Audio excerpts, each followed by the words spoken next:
Hanzalah dan irisan semangka. Masa mahasiswa ini memiliki simbol-simbol yang penuh dengan konotasi inspiratif, termasuk karakter Handala yang diasosiasikan dengan Naji al-Ali dalam ekspresinya terhadap warga Palestina yang masih meminum pahitnya Nakba dan meninggalkan ketidakadilan global yang telah terjadi, menciptakan tragedi itu. Namun Handala juga tampil dalam formulasi grafis baru dengan tangan tidak lagi terlipat ke belakang punggung.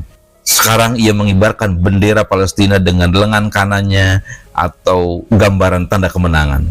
Handala adalah ikon favorit yang dimunculkan oleh gerakan boykot, divestasi, dan sanksi atau BDS di banyak situasi.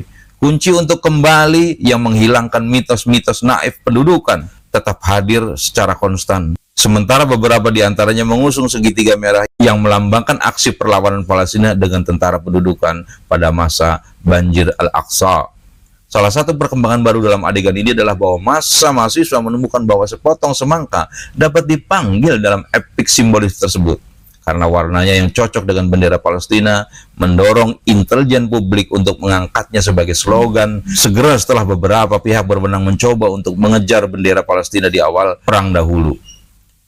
Banyak sekali poster, spanduk, dan model di seluruh dunia yang menyajikan sepotong semangka yang mengandung konotasi militan. Dan maksud dari poster tersebut adalah untuk menyoroti bahwa Palestina tidak mungkin dihapus dan dibatalkan. Dan bahwa Anda harus melarang buah populer ini jika Anda ingin menganiaya Palestina dan demonstrasi-demonstrasinya. Penemuan simbolis yang tidak ada habisnya jika kita melihat lebih dekat tenda-tenda pengunjuk rasa yang didirikan di ruang universitas. Beberapa di antaranya misalnya menampilkan nama-nama wilayah di jalur Gaza sebagai ungkapan rasa keterikatan hati mereka terhadap masyarakat yang dikejar oleh pengeboman, yaitu tenda Beit Lahia, tenda Jabaliyah, di pojok adalah tenda Khan Yunis, dan masih banyak lagi yang lainnya. Wilayah jalur Gaza telah menjadi arsip publik yang mengglobal, sementara Rafah yang muncul dalam slogan-slogan seperti lepaskan Rafah adalah metafora untuk ancaman tindakan pemangsaan yang akan datang dan tidak akan dihindari oleh penjahat perang. Kejaman yang mereka lakukan disponsori oleh pemimpin negara demokrasi barat. Tidak mengherankan jika mereka yang melihat pemandangan tersebut akan menemukan lebih banyak penemuan, karena ini adalah perpustakaan Refah Al-Arir yang ada di antara tenda-tenda di beberapa aksi duduk di universitas dan didedikasikan untuk buku-buku pendidikan tentang Palestina. Penyebabnya sejarah, konflik, dan perlunya terlibat dalam perjuangan ini. Layang-layang yang terlihat di antara tenda-tenda para pengunjuk rasa muncul sebagai salah satu simbol dari situasi populer ini setelah dikibarkan dalam demonstrasi di seluruh dunia. Ini merupakan pemenuhan literal atas wasiat yang ditinggalkan oleh penyair setelahnya dalam puisi tersebut, bahwa pesawat-pesawat ini dihembuskan oleh angin, diterbangkan oleh angin kebebasan yang layak diterima oleh anak-anak Palestina seperti rekan-rekan mereka di dunia.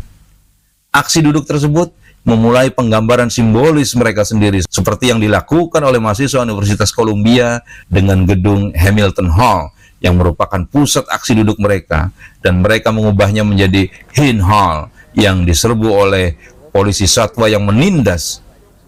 Mereka memilih nama ini secara khusus sebagai penghormatan kepada anak-anak syuhada Palestina yang tertimpa rentetan pengeboman Israel dengan amunisi Amerika yang tidak bermoral. Tragedi Hind Rojab 6 tahun yang lalu muncul sebagai ekspresi kebrutalan perang pemusnahan atau genosida ketika tang pendudukan mengepungnya di dalam mobil keluarga di Tal Al-Hawa, sebelah barat Gaza, dan membunuhnya serta mengebom ambulans yang mencoba untuk menyelamatkannya. Anak itu, Hind, menjadi terkenal karena citra cerahnya dalam seragam kelulusan taman kanak-kanaknya. Para siswa mengangkatnya tinggi-tinggi dan memilihnya di jantung universitas elit bergengsi yang menjadi perhatian semua orang. Dikelilingi oleh dua gambar karakter tersebut dari Handala, yaitu satu berwujud orang yang menderita dan yang lainnya berwujud pemenang. Tampaknya di permukaan bahwa gerakan-gerakan universitas ini hanya mempunyai sifat spesifik dan menuntut yang diarahkan pada administrasi universitas, seperti menghentikan kerjasama dan pendudukan Israel di berbagai bidang khusus, memotong investasi universitas langsung atau tidak langsung di dalamnya, dan tindakan-tindakan yang transparan pengungkapan investasi dan kontrak universitas dalam hal ini. Faktanya, gerakan-gerakan ini juga mengadopsi tuntutan politik umum yang didorong oleh motif, prinsip, dan moral seperti gencatan senjata segera, menghentikan dukungan terhadap genosida, dan menghentikan pendanaan serta mempersenjatai pendudukan. Namun, slogan-slogan tersebut tidak hanya sekedar menyerukan untuk menahan diri dari perilaku tertentu, seperti menghentikan genosida dan divestasi. Para demonstran dan aksi duduk secara eksplisit menyerukan pembebasan Palestina. Bukan hanya kebebasannya, dan mendukung hak rakyat Palestina untuk melawan dan memerangi pendudukan. Misalnya para siswa mengatakan dalam nyanyian dan manuskrip bahasa Inggris, mereka katakan hanya ada satu solusi, pemberontakan, pembebasan. Ini merupakan perkembangan mendasar dalam wacana yang beralih dari simpati kepada para korban menjadi menerima perjuangan mereka dan terlibat dalam perjuangan mereka. Itulah perjuangan kita semua. Pemberontakan, unjuk rasa di universitas-universitas di belahan dunia, berapapun durasinya, mewakili sebuah fase baru dalam interaksi global terhadap isu ini. Dan dalam fase ini, nampaknya Palestina telah terjadi di mana-mana. Dan para pengunjuk rasa, para demonstran, dan orang-orang yang marah semuanya telah menjadi warga Palestina.